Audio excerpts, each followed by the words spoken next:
the banks typically will only start lending a construction mortgage for these developments at 60% sold. So they need to in this case, like you were saying, Greg, market softening, or more options out there. They're not clearly moving enough units. They drop the price because they need to get that project going, because they've already torn down the building where they're going to build. They're already they have no revenue coming in. They've been holding it for so long. They probably planned to break ground a year and a half ago when the market was busier, not foreseeing where we'd be now. And now they have to get things moving. You're listening to the Ottawa Real Estate Podcast with your hosts, Paul Stevenson, David Warren, and Greg Campbell. Let's see what's going on in the world of real estate today. Hello, everybody. Hello, Canada. Hello, Ottawa. Hello, world. Hello, son. Hello, gentlemen. We're back. Hello. The Ottawa Real Estate Podcast. My name is Paul Stevenson. Hasn't changed. I'm here with David Warren. I'm here with Greg Campbell. And I'm one of the owners at Referral Mortgages, also a mortgage agent. And David Warren is also an owner at Referral Mortgages, as seen by the massive logo behind him. And Greg Campbell joins us here. He is a realtor and managing director at The Agency in Ottawa. The Agency. I am. Gentlemen, welcome back. This is who I am. We're here. Thank you. Twofer. What's Thank shaking? you for having us, humans. Thank you for hosting on Zoom. Yeah. Oh, lots to cover. It feels like we were just here doing this, and we're back again. We were bombarded with headlines this week, with changes, with questions. So I say we just jump right into it. What do you think? Let's go. Great. Number one, so we saw that Canada looks like it's going to get a facelift. I don't know anyone listening who's from Canada. Canada's getting a facelift. So obviously we all know Canada as kind of the tech, hub for Ottawa. For Canada. There you go. Silicon Valley of the North. Mm-hmm. Silicon Valley of the North. So Nokia, tech infrastructure giant Nokia, they employ about 2,300 people here in Ottawa. And they're actually looking for city permission to build a major campus on March Road, which is, anyone who's been on March Road, there's already a lot of, obviously it's a Silicon Valley. So they're proposing a 500 square foot office and laboratory complex, which will include a base of retail and commercial stores topped by 2 office towers, 1,344 parking spaces, lots of room there. And they actually want to replace the existing Nokia building there with 11 residential towers ranging in height from 13 to 29 stories. So big change. I think it's about 1,900. So it's a mix of commercial and residential though. So they're going to add 1,900 residential units to that property, as well as the 500,000 square feet of commercial space. But it's over 26 acres, and I guess they're doing a big. The intention there is to do a big continued hiring blitz, as well as they keep rolling with the 5G technology that they obviously develop and bring more tech employment to the Ottawa area, which is fantastic. But, and will those residential towers be for some of the new employees and staff? I assume the intention is for some of those to buy, live, and work in that 15-minute community that they always that our city councils keep always talking about in the official plan. I'm sure they'll probably rubber stamp that pretty quickly, and then just add additional housing. I mean, we keep talking about it. Of Canada, prices kind of continue to escalate there because of such a strong tech sector and a lack of housing out there. So I think it's a good plan. It's using that 26 acres. There's a lot of dead space in there, repurposing it, bringing more employment as well, and well-paying employment. I think it'll be interesting to see. I mean, the renderings, for those of you that are listening, certainly go to the YouTube channel and check out the renderings on the article that we'll be posting there. It gives you a visual of what they're looking at. Do you have the article? If you have the article, wow, boom, there it is. asking you receive. So yeah, pretty awesome. And your point, Dave, about having like they have restaurants and cafes and apartments and stuff that would be a real shift for Ottawa. And I think we're going to see more and more of that, right? These communities like Stittsville are having these really dense populated kind of areas and almost like a land, right, where people can go hang out, have lunch, and it'll be a destination. Yeah, no, for sure. I think the you kind of touched on it as well, and it kind of perfect transition to the another one. So, speaking of Barrhaven, we're obviously the start of the summer season, start of construction season here in Ottawa. Yes. Ottawa's earmarked 700 million in construction, road infrastructure, and sewer updating within Ottawa. One aspect of this that I thought was great for, which pertains to Barrhaven, is that they're widening Strandherd.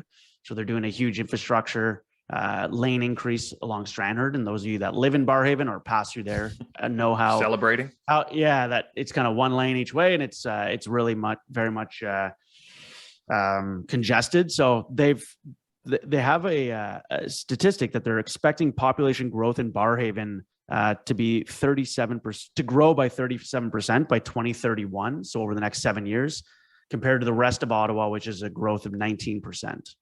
Wow. So hint. Buy in Barrhaven. Barrhaven. Yeah. I remember Barrhaven was when I bought my first, I've said it before, I bought my first townhome there in 2014, I believe. And there was there was hardly none of those farm fields down Fallowfield and like that. That was all off the highway. None of that Tomlinson development and campus. None of those houses existed in behind the Loblaws.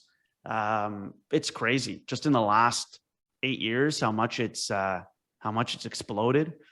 I always find it wild. I went out to my brother's place. He lives in Barrhaven. I went out there last weekend and I just drive around. Going out there, I just kind of do some loops to kind of check out the how quickly they're building the expanse. But I thought the growth, the population growth of 37% is great, and the fact that they're widening the roads to make kind of those pass through areas a lot less congested is huge.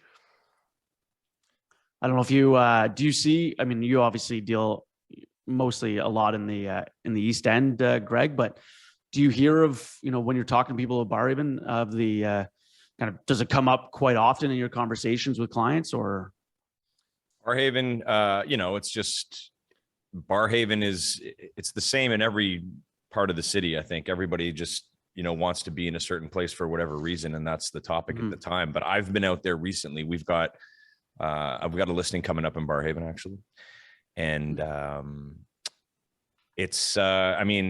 people seem to think, I will say that when I talk to people from Barrhaven, they tend to think that it's the hottest place in the city for real estate. All of them that I've spoken with personally anyways, they all expect like exorbitant amounts of money for their property. And that's just in my experience in the last 6 months. Everyone I talk to from Barrhaven thinks that it's the hot spot in the city, more so than Canada or anywhere else. So maybe I'll do a deep dive on Barrhaven next week, guys. How about that? But I think the people might like it.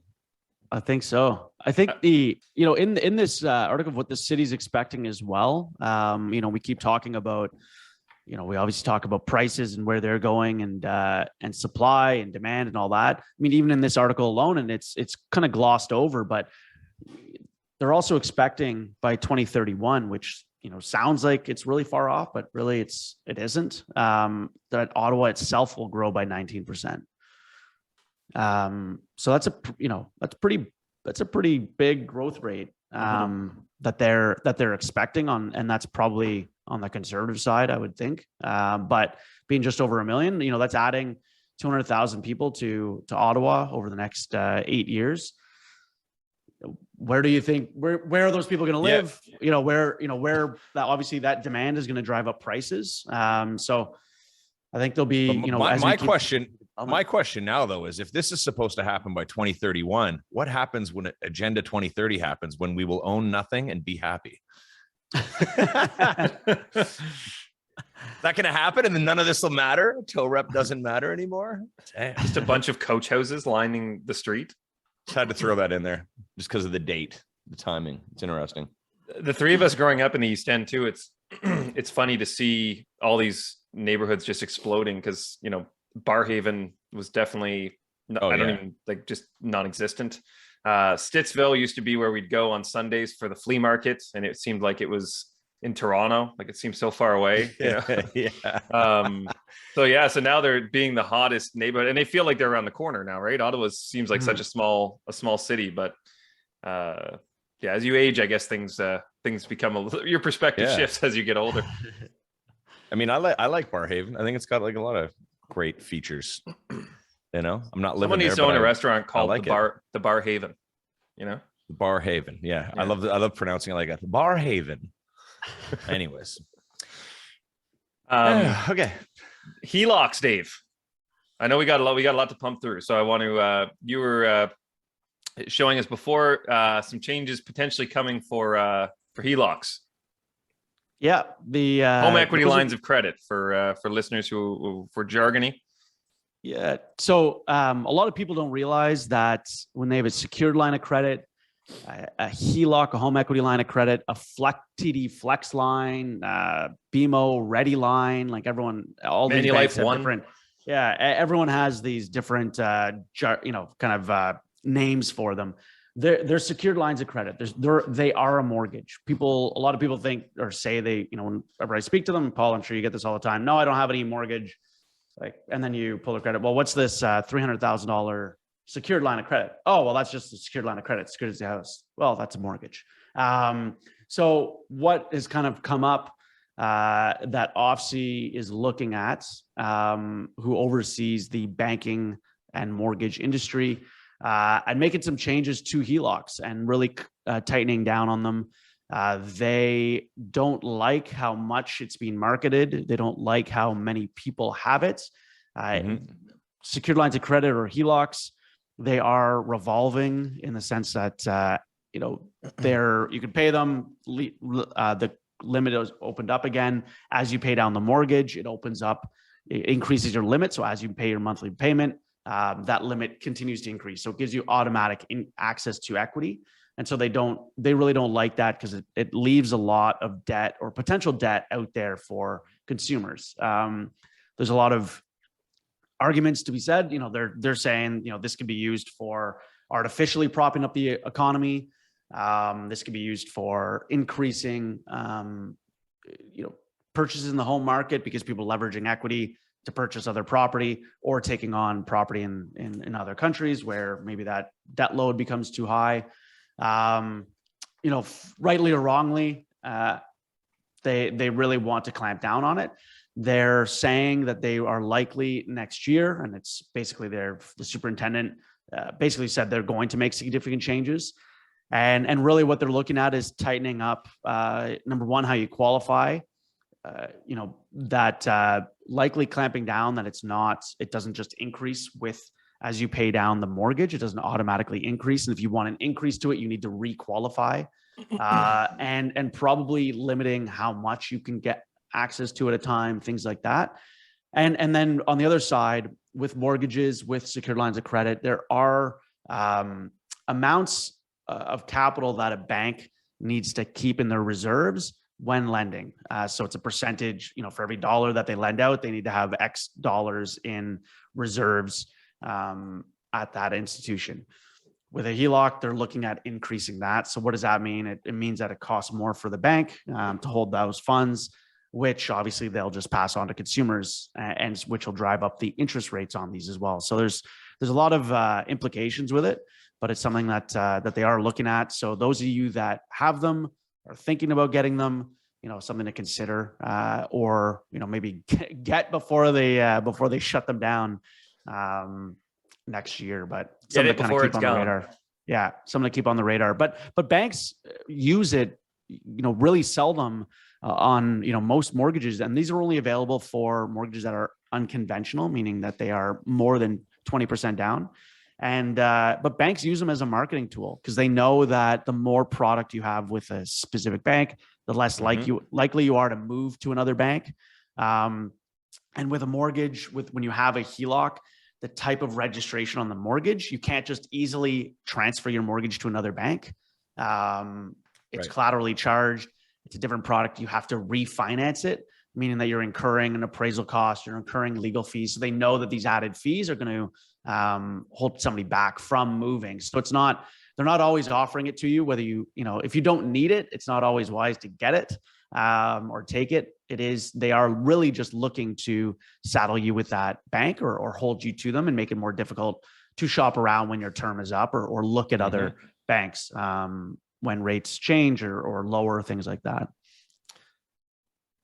Yeah, I think you made a lot of very valid points there. And I think that is a lot of things that people don't consider. Like you said, if you have, an $800,000 HELOC that's at zero, and all of a sudden you decide you're going to run that up and buy, 4 properties, certainly changes the optics of the industry as a whole. Or if you take that money and just, like you said, they're just, there could be trillions of, well, maybe not trillions, but let's say billions of dollars that are just sitting there waiting to be taken from HELOCs. And then if everyone decides overnight to take them, well, that completely shifts everything. And like I said, it could kind of inflate or make the market look more active than it actually is.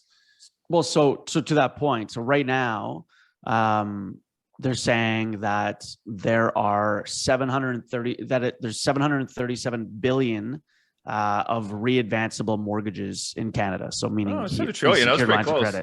Yeah. So $750 billion out there that people have access to this capital. Now, the other argument is, they do sell it based on, if you go through hard times, you have access to this. So there is that argument that it's actually preventing a lot of defaulted mortgages as well, because if somebody loses their job, somebody gets in a cash crunch, that these products are interest only, and they can use the equity to make the regular mortgage payment or to make their bill payments, and not be taking it on to credit cards at 19 and 29%, or on unsecured lines of credit that now are in the 9 to 12 and higher percent.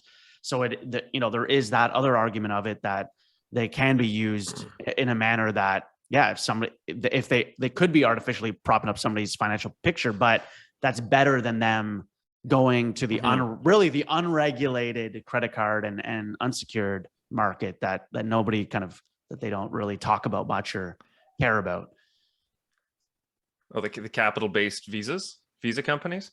Yeah. I mean, I have clients that are putting 5% down sometimes. That are like, can we get a line of credit too on the mortgage? So Dave, you mentioned that point that, like, on these lines of credit, you can't go above that 80%, and actually only 65% of the total mortgages on the property can be a HELOC. So it's not like if you're putting 10% down, you can then get a HELOC that starts from that point on your 11% equity doesn't give you access to your HELOC. You have to have more than at least 20% equity in the property to even qualify to have that product. So there is a bit of a buffer built in there to avoid that default where people are borrowing, 120% of their value because they have that line of credit there.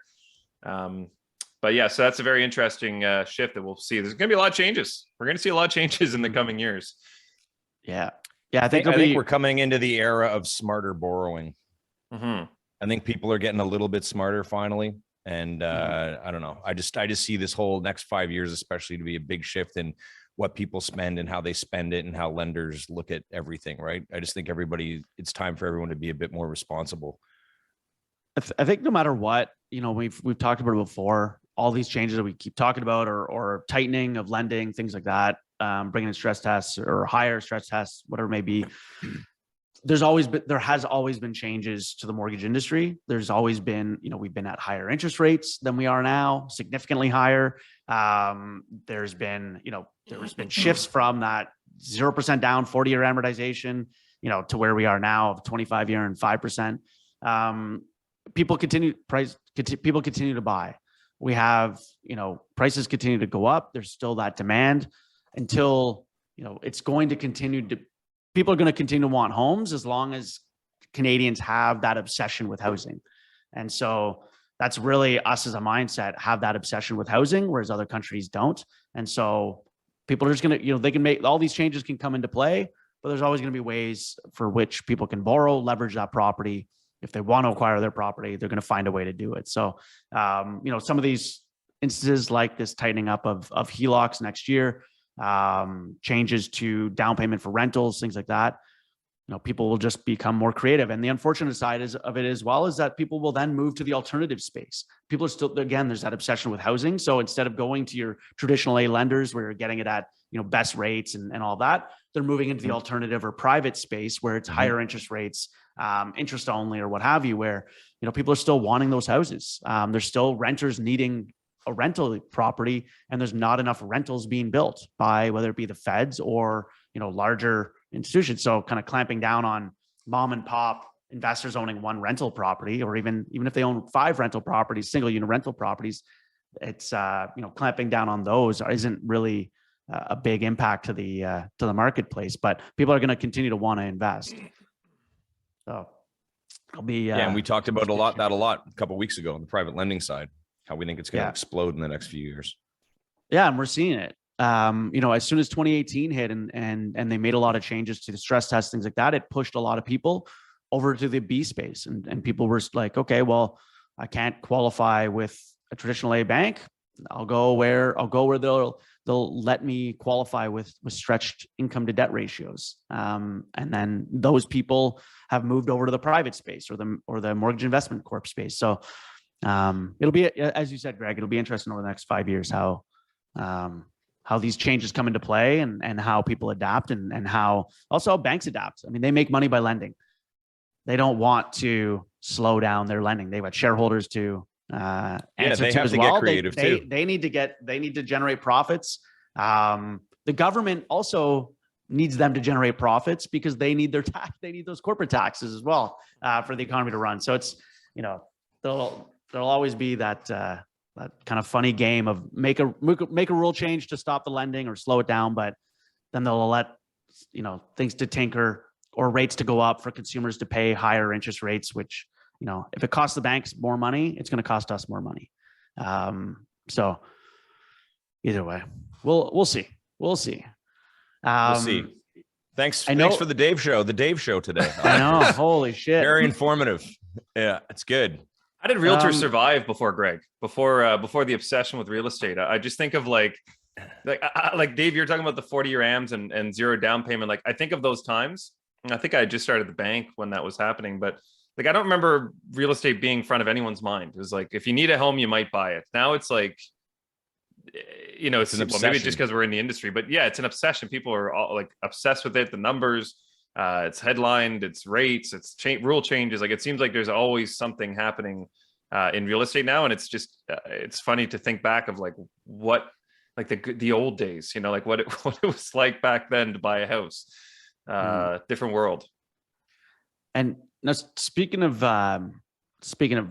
prices and people buying, I know there was a question. Take it away, Dave. From somebody. This is for Greg. That somebody was asking about, and he's asked before. There's that. I think this Alex he might be looking at buying a unit in this building. Perhaps he's asked questions before about the Hindenburg Claridge unit or building. He mentioned that prices dropped by 15,000, but in general, when you're seeing that, not specifically this building, but what you're seeing in the marketplace, what you're seeing in others, how do you kind of approach this with the builder when you see a price drop like this, or how do you advise a client when you're seeing prices? Whenever there's a price drop on a new build, it's because clearly no one's buying them. So that's, I've been through the cycle before where the builders don't need us.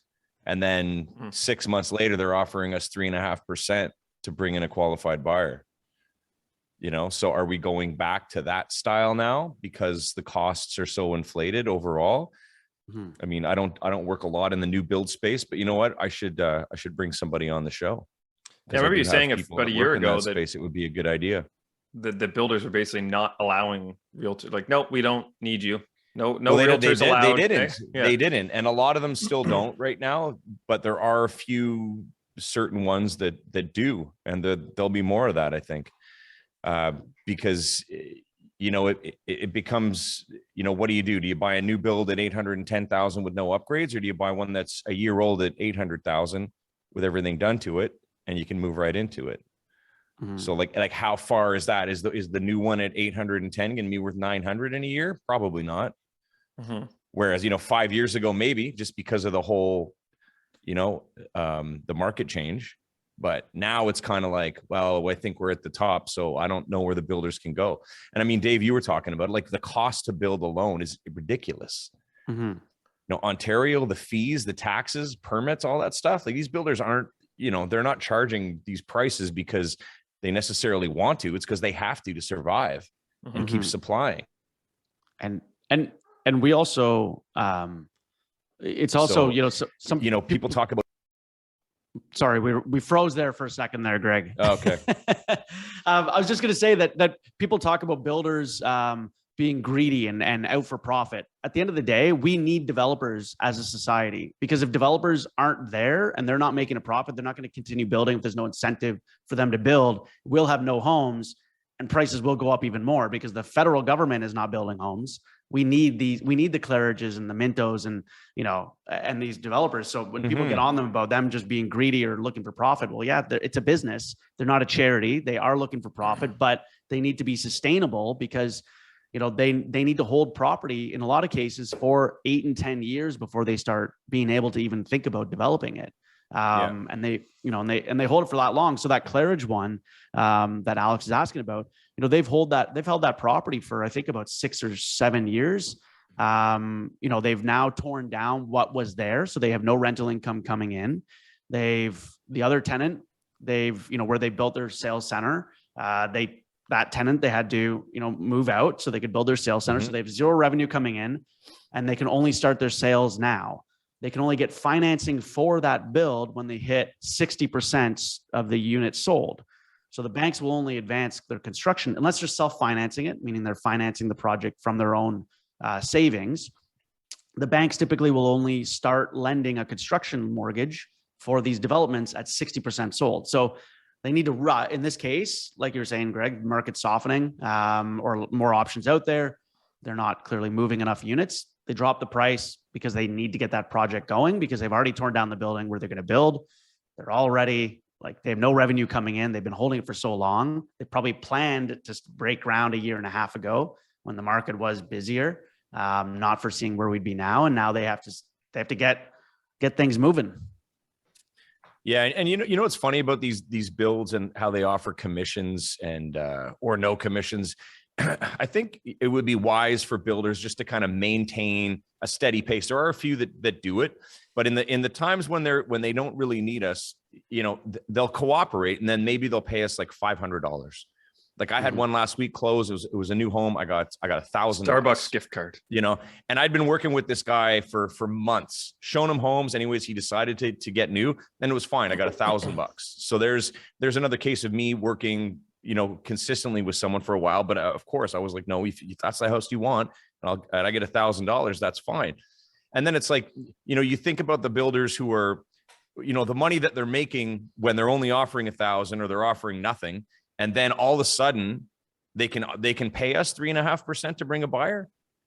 Like that's crazy. And they're still profiting. But I mean, they take advantage of those situations where they don't have to work with us to put some money, to put some money in the bank. Right. Yeah. So they have some like funds to help keep everything moving. And again, it's a business, like you said, but I think it would be wise for some of these builders to choose, we're going to offer 1.5% to realtors all the time, no matter what the market is. And then it turns into just this relationship building with certain people. But, offering nothing and then offering 3.5, it's like, well, where were you when I had a buyer for your place and then I ended up with nothing? And now you're ready to give me 3.5% later. You need me now. So it's weird. It needs to be reciprocal, I think. It needs to be reciprocal, right? So yeah, and it's not all builders. Like I said, there's some that are very good and most will cooperate. It's just a matter of what they cooperate with, because, and this is a thing that people forget. And I know we're going to get into some of this on the next episode. Like if you're a realtor and you're working on commission and you're working with somebody for 6 months, say you show them like 30 homes, and then all of a sudden they go and buy a new home and you get $1,000. Yeah, I don't think most people would want to work in our profession when it comes down to stuff like that. And it happens all the time. So Greg, are you still seeing a lot of, sorry, more about that next episode. Are you still seeing a lot of lottery kind of drafts for new builds, or is it just now walking the sales center and Throw your name on the In list. some, I haven't seen a lot of it. I also haven't been paying that much attention to the new build market because I just haven't needed to. But I know there are some, like, I mean, I just got some emails with some new releases coming out, and it was just kind of like, I called up and they're like, no, it's, it's open for whatever. We're cooperating. We're offering 2%, whatever you want to do. It wasn't like, oh my God, no, like there's going to be 400 people competing and whatnot. I'm sure it is still in some places, but I mean, point to the Claridge building. They just, what was the drop? 15,000 on units. I think 15. Like, Yeah. I mean, to do a drop like that, clearly you're not making all the sales. People are being smarter with their money. Do we want to touch on? I know there's a question on YouTube as well. Maybe we touch on that quickly before we go. I think, and the market. Oh, what up, Bicharon? Is that the one? Yeah. Sorry, you cut out there, Matrix. Maybe you can. Neo, I was just saying. Neo I was just for saying. A few minutes. I was just saying. What up, Bicharon? Oh yeah. Always, always commenting, and he says, about me. There's 11 detached homes off Marbleau and Orleans have sold in 2 weeks. That none of the 11 detached homes, and he's asking about the price point. So the price point's it's $1 million. It's $1 million. And yes, you're right. Most of those will not be first-time home buyers. There'll be people on their second purchase, maybe even their third. For some, now since that 3 that have sold now. And all of a sudden, I have 3 showings on mine. I'm showing it myself, whereas I had no showings for that last week.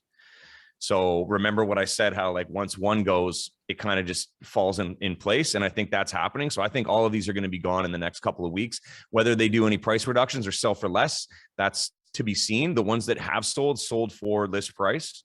One sold for a bit higher. So I think it was just a matter of, what's been going on with the changes, people just looking at their bank account and the interest rates and seeing where they sit and just watching the market and pausing for a bit. But now it looks like things are ramping up. So we'll see. And I'm just trying to read the rest of this. It would be nice to know a breakdown of what is property type, days on market before type of sale is completed. Yeah, I'll get some more stats for you next week too. I'm trying to be a little bit more diligent with that. And there was a detached home on my street that was listed about 3 weeks ago, maybe. They did a $100K price reduction, and then it just sold for $60K under the $100K price reduction.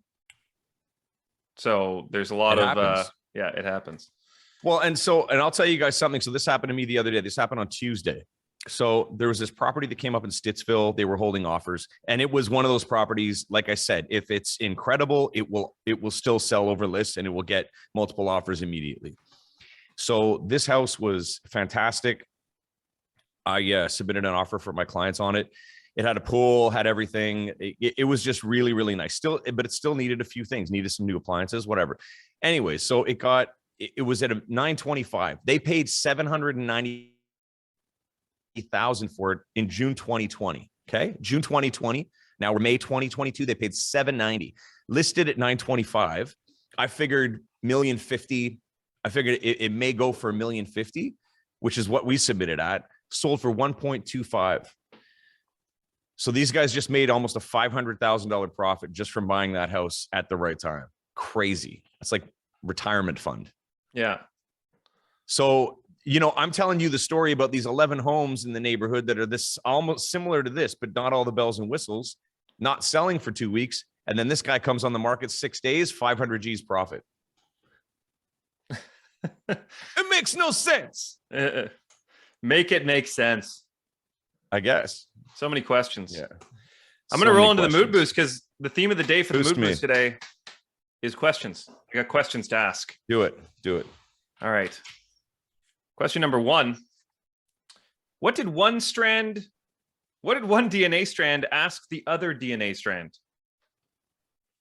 Do these genes look okay? I like it. What did one flag say to the other flag? Nothing. It just waved. What did one plate say to the other? Lunch is on me. I got two more. What did one math book say to the other? I've got so many problems. And last but not least of the question period, what did the duck say when she purchased new lipstick? Put it on my bill. Good closer. Those are pretty good. Those are pretty good. Question period. Quick shout out, North Brew. Missed them at the beginning. North Brew Coffee. If you go to northbrew.ca, use the promo code podcast. They're going to toss you 20% off your coffee order, and 20% of your order is going to go to the Ottawa homeless community. Great coffee, great cause. Long weekend. Hope everyone had a great one since it already happened. And does anyone even know what we're doing right now? I don't even No. think they know what we're doing. Nobody's listening. Nobody's listening at this point. So we're it free. doesn't matter. We're already checked out. We'll be back next week, We're though. free. Yeah. We're free. We'll be back next week. And thank you, everyone, for listening. Make sure to subscribe, leave a comment, give us a review even. Give us a call if you have Only questions. good reviews. Please, Only good reviews. Please Only give good us a reviews. review. Would someone please go give us a review? Just one. We've got all these subs now. No one's giving us reviews. I want some reviews, man. Hold on. I'm going to look right now, see if we have even one review. I guess is 0. Like, does no Well, one? Do you 5. like us? We have 5. There's 5 Five reviews. reviews. Oh, Five really? reviews, On yeah. Apple Podcasts? This is on yes, Apple Podcasts. And are we 5-star? 5-star on all. 5-star on all. Sweet.